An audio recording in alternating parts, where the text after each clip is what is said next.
In 2023, the United States Surgeon General released a study titled Our Epidemic of Loneliness and Isolation.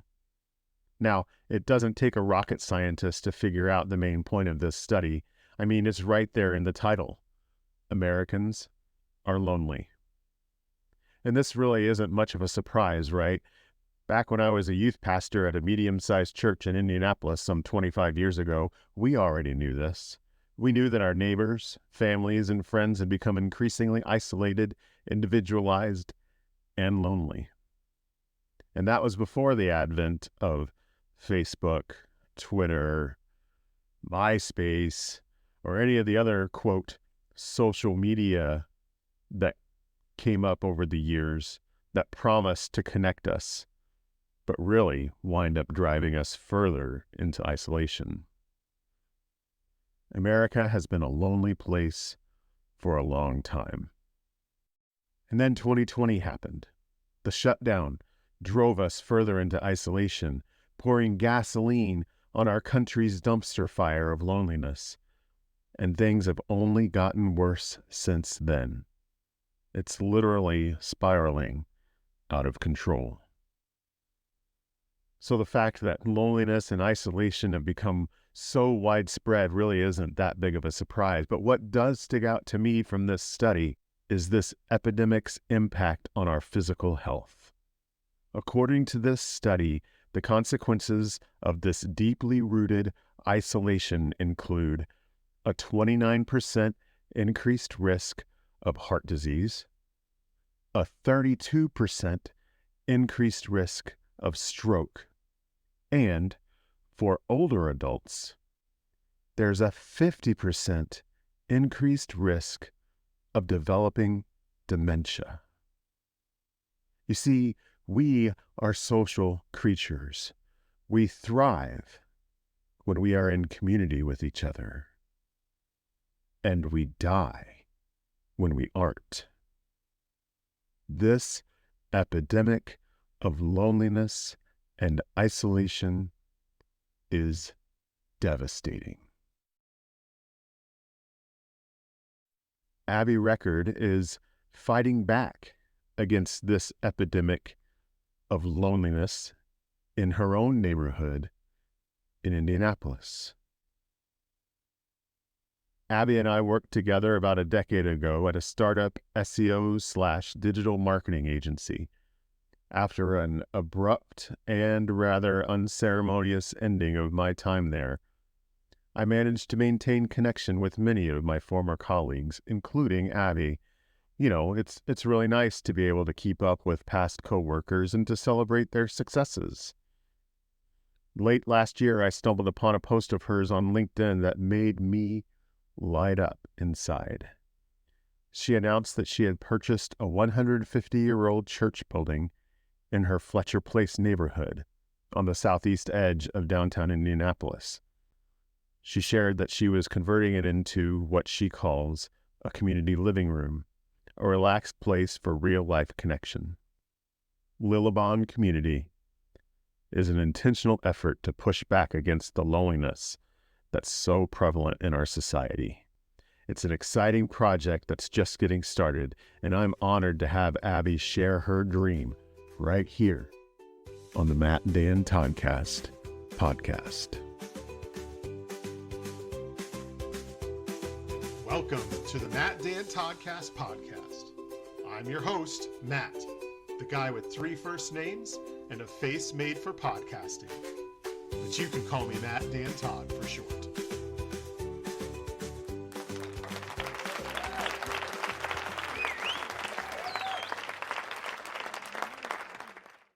Abby, thank you for joining me today. I am so excited to hear about this new work that you're doing here in the Indianapolis community.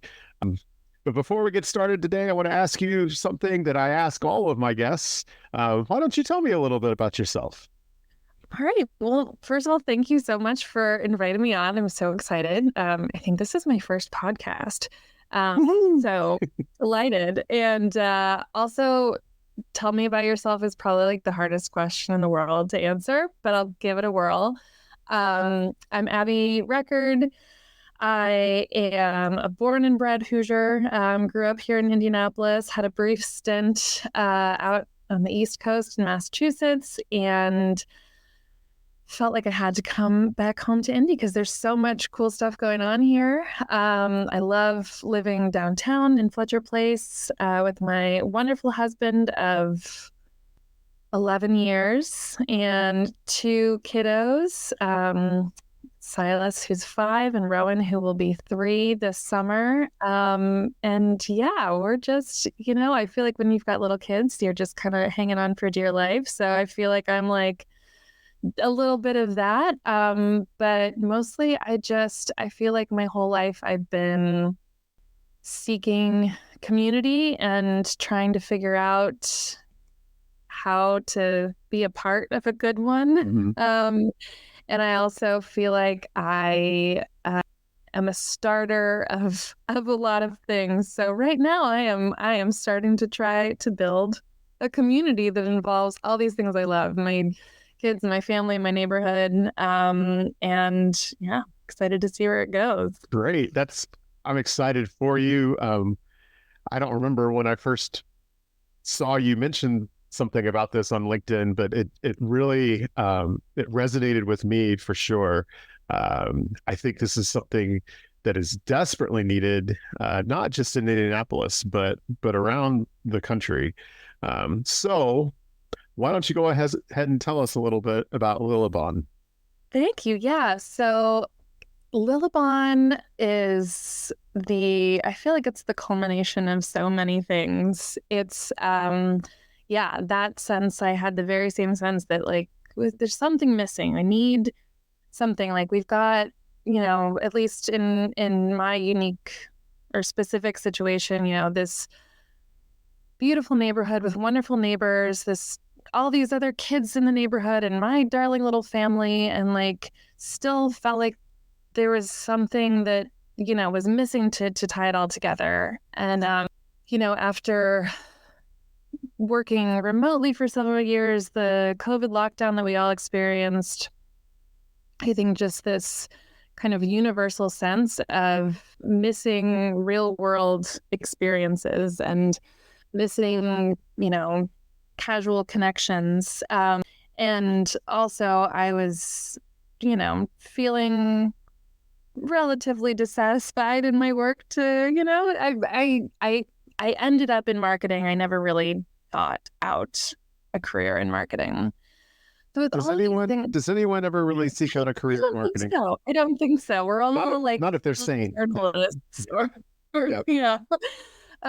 Yeah. So it was a combination of just deeply wanting something for myself and my family that I couldn't quite put my finger on. And trying for a long time to figure out what it was through, who knows what. I was in a year of just trying to be more creative. Mm-hmm. So when my good friend Phil Globish, Phil. Yeah. Yeah. He and his family were over for my daughter's birthday, and he was like, "Hey, you've got a church for sale on your street."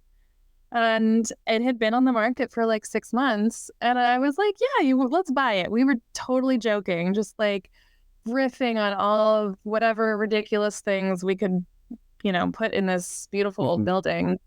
But then I couldn't get the thought out of my head. I just that seed got planted and it grew really fast. It was like the thing that I knew that needed to happen that I didn't know existed yet. Mm-hmm. And there it was. So that was on a Sunday.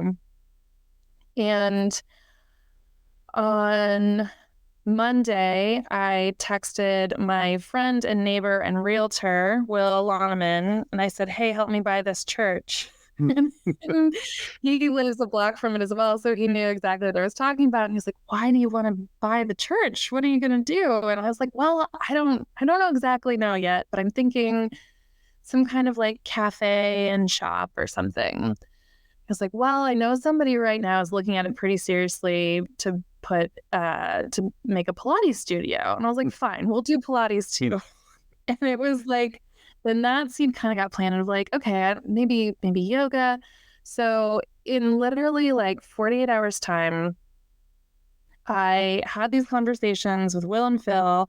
I sat down that night and wrote like a 15-page business plan. Like my brain was just like on warp speed with this idea.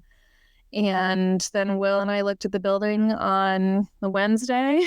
And, as a realtor, he's got experience with buildings and knew what red flags to look for, if it checked out. And he was like, yeah, this is in good shape. This is a good investment.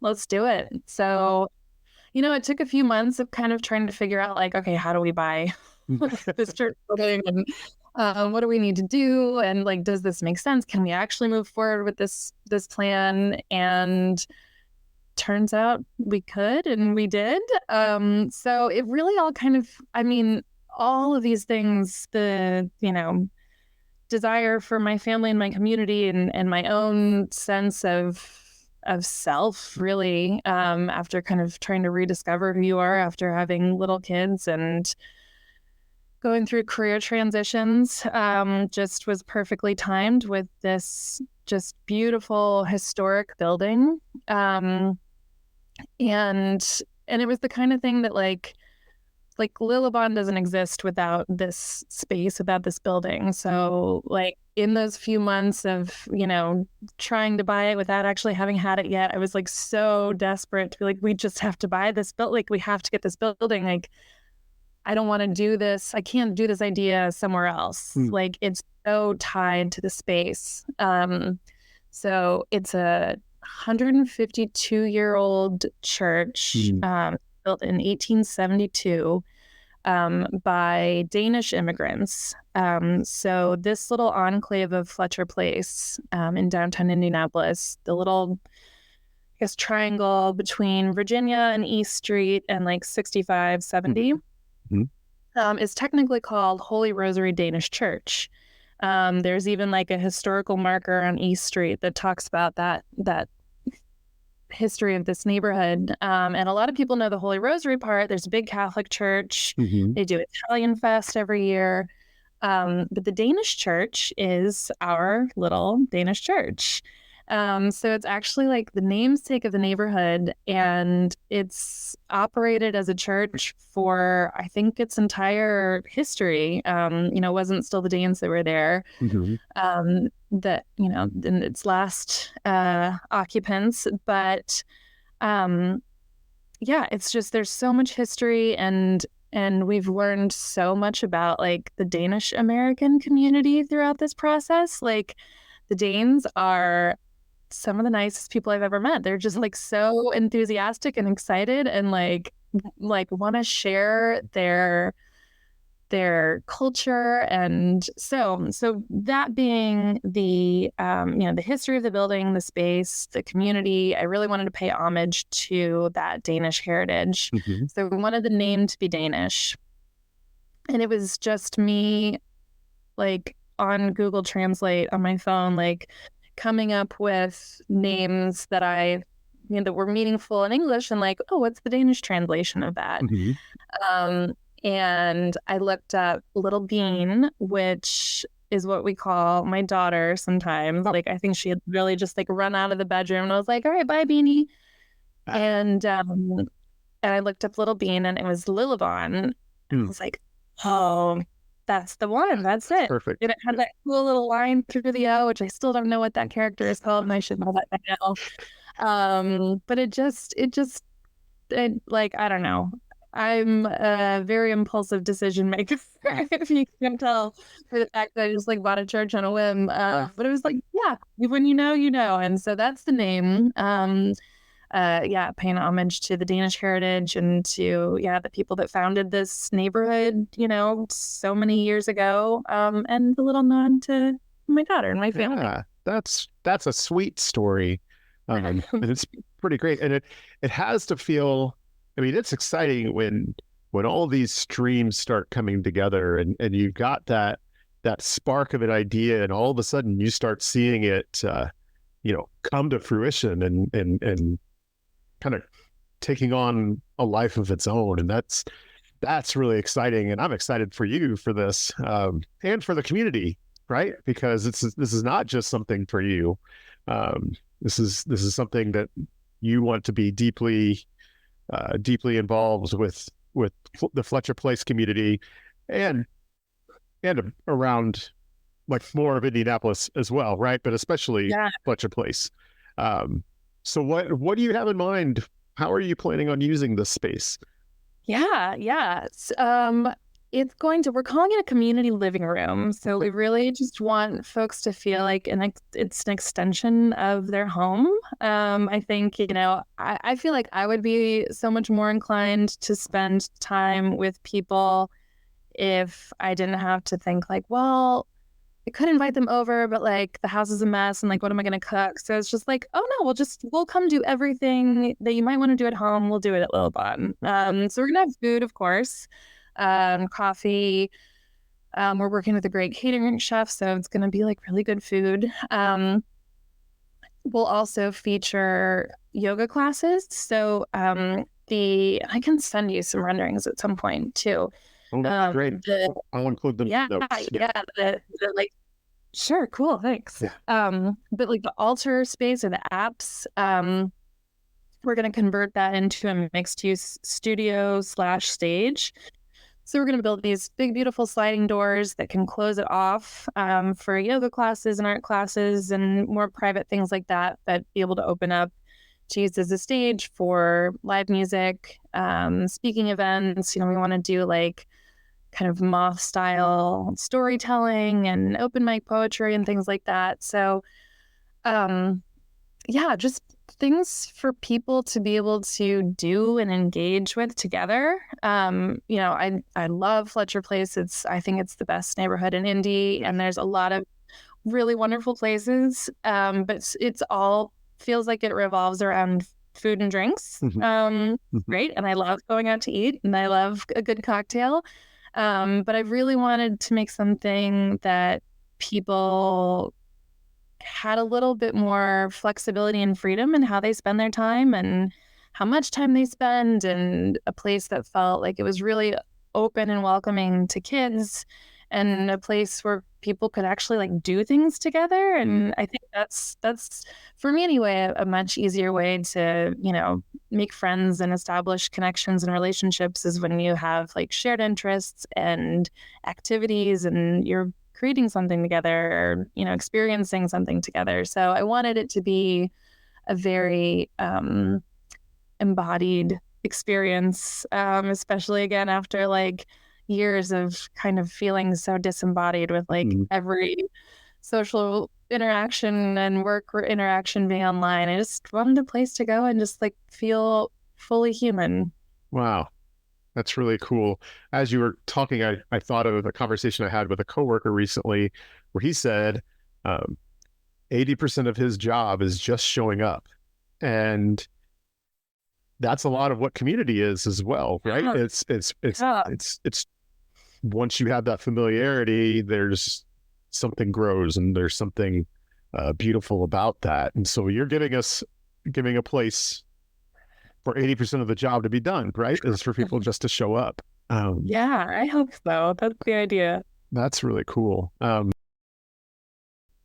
So in a previous life, so to speak, I was a pastor and a youth pastor before that. And so this was, goodness, that was almost 25 years ago now.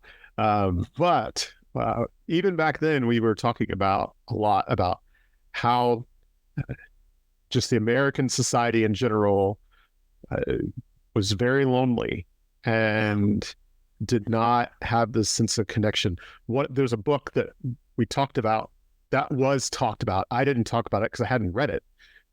Still haven't, but I feel like I should, even though it's 25 years old, called Bowling Together. Oh no, Bowling Alone.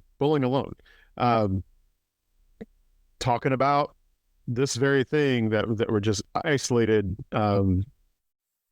and how we need this community around each other, right? It was analyzing all kinds of data, and just the conclusion was people are alone, Yeah. Right. Yeah. Right. And that was before social media and, Right. and all these things that were supposed to make us feel closer together, but they really probably are driving us further apart. Right. And then, like you said, I think your experience is probably universal. COVID certainly accelerated the loneliness, right? And so I think what you're doing is fabulous. I love the idea, and I hope that this takes off. Is there a model that you're going after here? Something you're modeling this whole concept from? Because it's yeah, you know what? This is one of my favorite parts of the whole thing. And you mentioned earlier, like how all the things just keep coming together. And honestly, like I wish I could go back in time, or if I had like taken better notes. And I have like a notebook of like documenting this whole process. So maybe I did, but early in the process, like week 1, when I like had an idea for what I wanted to do, and I knew I wanted to lean into like the Danish history and heritage. I was just like looking up cafes in Copenhagen. And I found myself on the, New York Times 36 Hours in Copenhagen article. I'm like reading through all of that. Like, okay, let's just like I was just looking for inspiration for like the vibes, because I'm like starting to think about like how to design a space and what it's going to look like and feel like. So like, give me some Danish vibes. And I found this place in Copenhagen called Absalon. And it is like a neighborhood living room, I think is even what they call it, in a renovated old brick church building. And they have a cafe, they have yoga classes and art classes and drag shows and dodgeball and ping pong. And it's just on their I was like devouring everything on their website and their social media, and just like, oh my gosh, like this is what I'm trying to do. Like, this is amazing. Somebody's actually doing this, and it's in Denmark, and it just couldn't have been more perfect. And they actually so it's been around for like 10 plus years, I want to say. And a local journalist and psychologist teamed up and wrote a book about this place and the founders and how they did it and why, and kind of what the mission is, and like how to do it if you like what you see. And I would love to go visit, but don't have a trip to Copenhagen in the foreseeable future. So I just emailed, and they sell the book at their store, or at their, at the cafe. And I said, hey, I can't get out there, but I would happily pay for shipping if you wouldn't mind, sending this. So they sent this book, and I just gobbled it up. And it's so cool to see how they've done it, and done it very successfully, and how like committed they are to the mission of community. Like they talk about in the book, they don't have private events. Like they've had a couple of weddings there, but like you have to be okay with, somebody playing ping pong and other people having book club over in the other corner. Like it's open all the time for everyone. It's literally just like a place that the whole neighborhood can go whenever. And they're closed for maybe like, 4 hours. Like they're like, 8 a.m. to 2 a.m. because it's Europe and you can do that. It was just so cool to see this place. And I feel like, like so much of the inspiration for Lille Bønne is intertwined with that in so many ways. The cultural connection with Denmark, and just like what they're doing, and the mission and values behind it. It's just so cool. So yes, Absalon in Denmark, like check them out. And if anybody's got a trip to Copenhagen planned, like go take a look and take notes for me. or bring you along. Or bring me along. Just pack me in your suitcase. That is amazing, and that sounds pretty great. I think it's fascinating how old church buildings are being reused. seen a lot of restaurants and breweries and things like that. And but I love the idea of using it, because it was at one time it was the center of community, right? And Absolutely. your whole life was centered around that. And while you might not necessarily be looking to have someone's whole life centered around this living room, you certainly want it to be a part of people's lives. And I think that's pretty great. Really great. So what stage are you in now? You're raising funds, right? Yeah, so we've got a crowdfunding campaign, raising funds for we want to dedicate the money that people contribute, because we've got lots of expenses, but mostly it's so that they know, like, hey, this is going to renovating this church, this historic space in our neighborhood. So we are in the midst of that renovation process right now. It's taking longer than I would have hoped. And I think that, like, anybody who's ever done like construction work knows that. And this is my first time experiencing it firsthand. So it's just like, yeah, it's going to take twice as long and cost twice as much than you thought.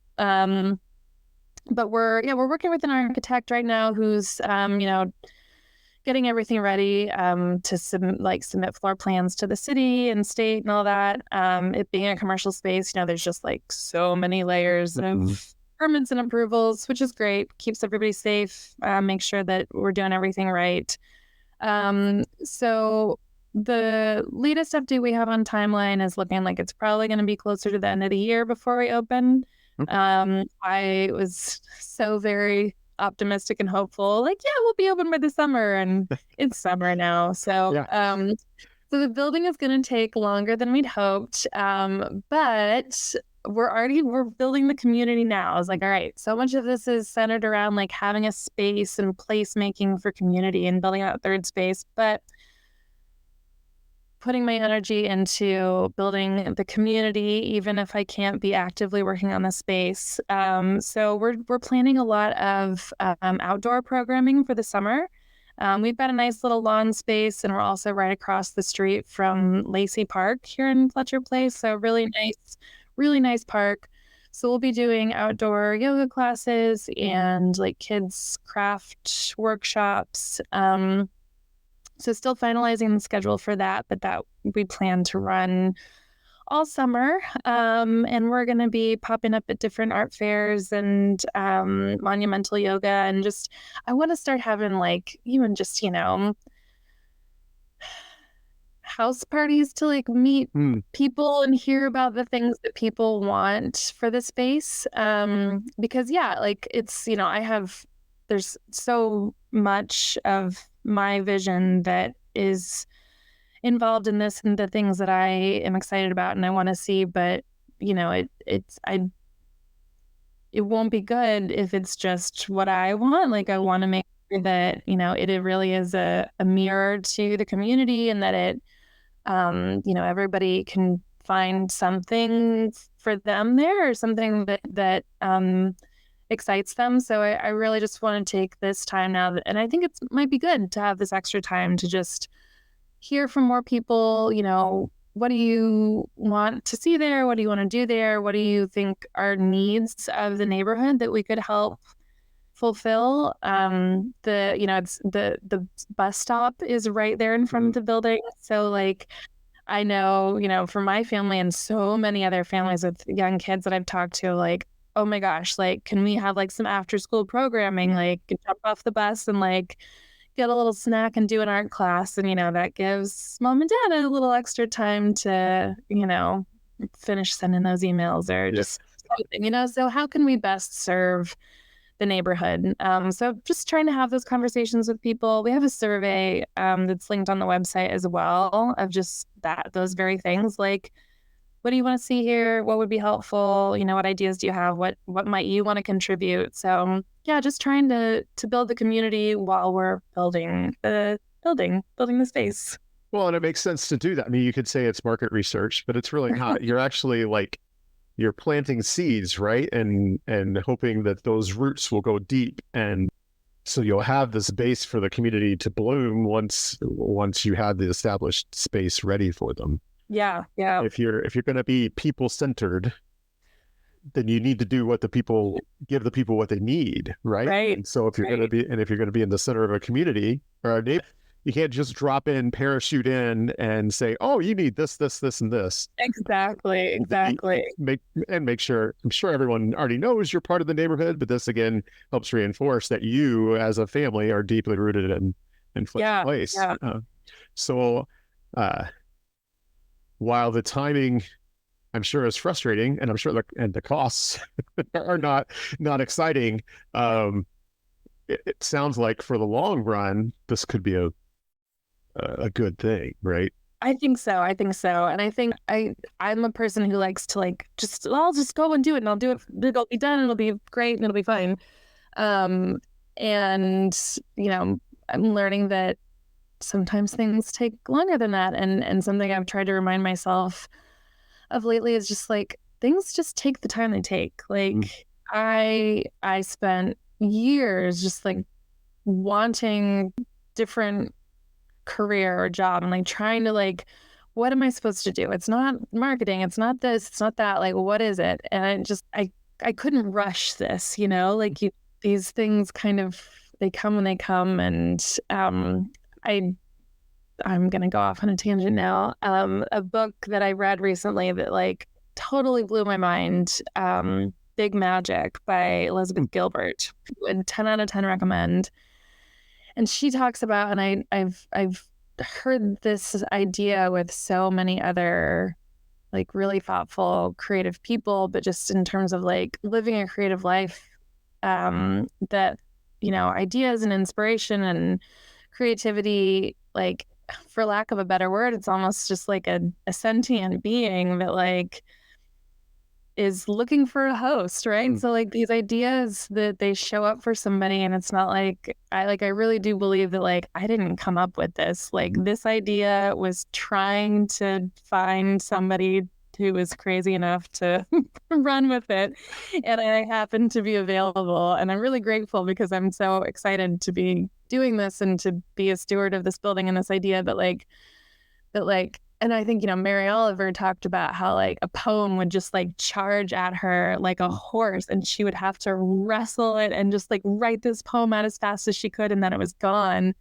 And I feel that sounds so crazy, but it feels so real in terms of when inspiration comes to work on something, or you have this idea, you just have to get out, and then it disappears for a while, and you're like, oh no, what happened? Where did it go? And then it comes back, and it's just that's been my experience, I think, with inspiration and creativity anyway. And I don't even know how we got there, but it's okay. I know exactly what you mean.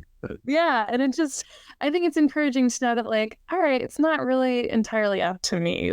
I will try to live my life in a way that allows creativity to come in and allows me to be open to ideas and people and perspectives. And sometimes I'll be able to do something cool with an idea and run with it, and sometimes I won't have it. But yeah, there we go. Things take the time they take.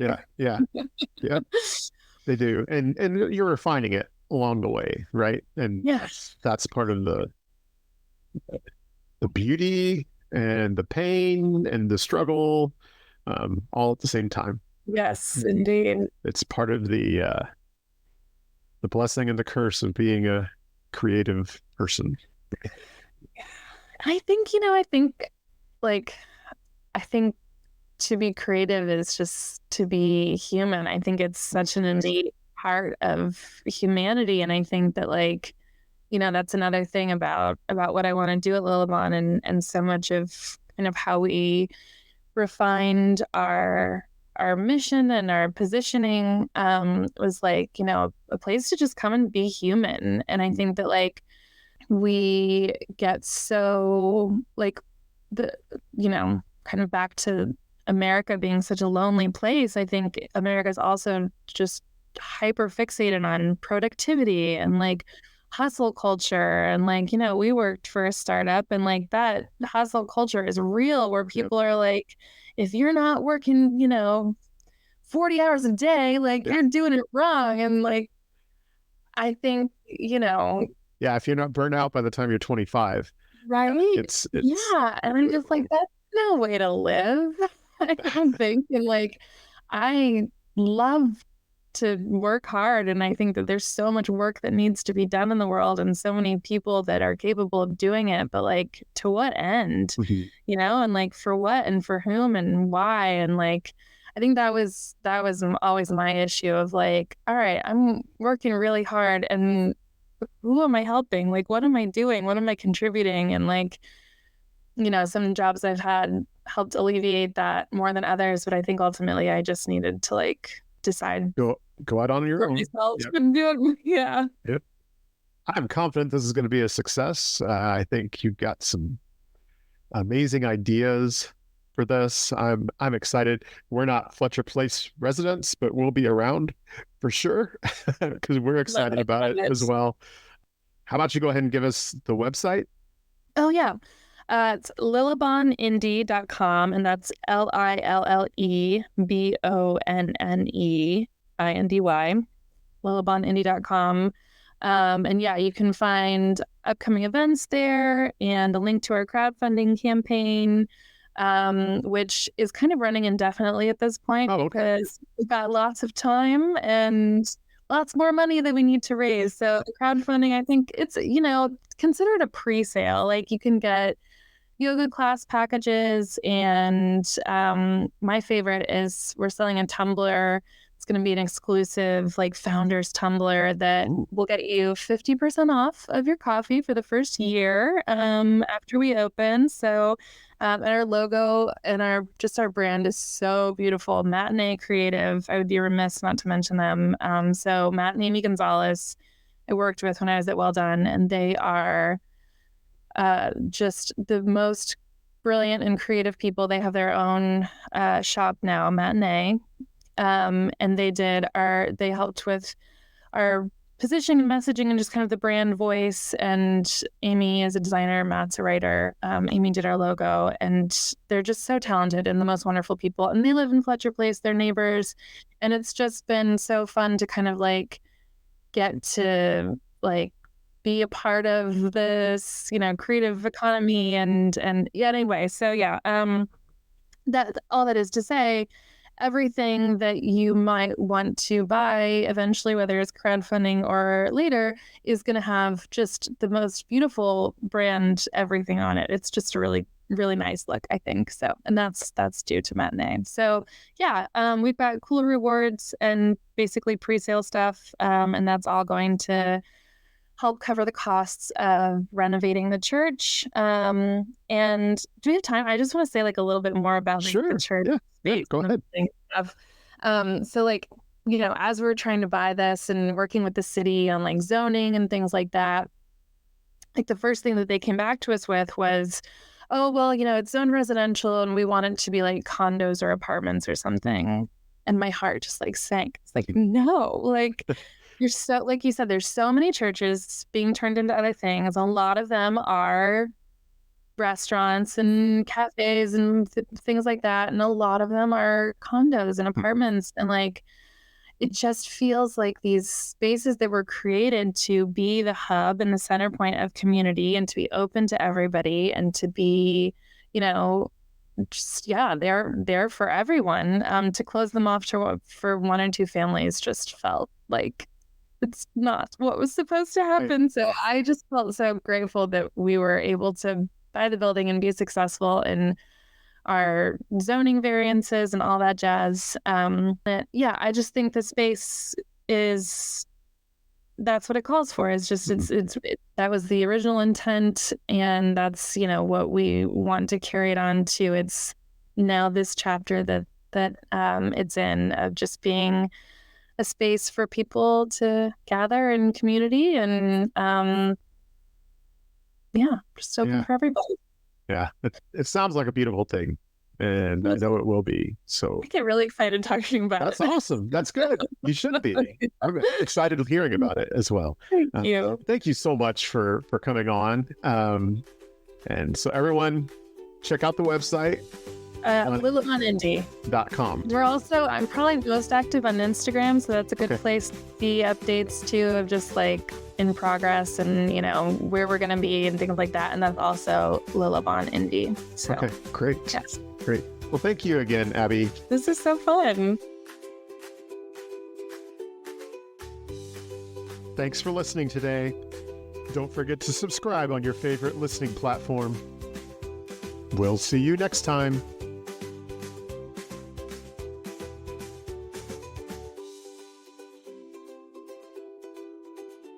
The Matt Dan Toddcast podcast is brought to you by, well, me. But I'm always open to sponsorship opportunities.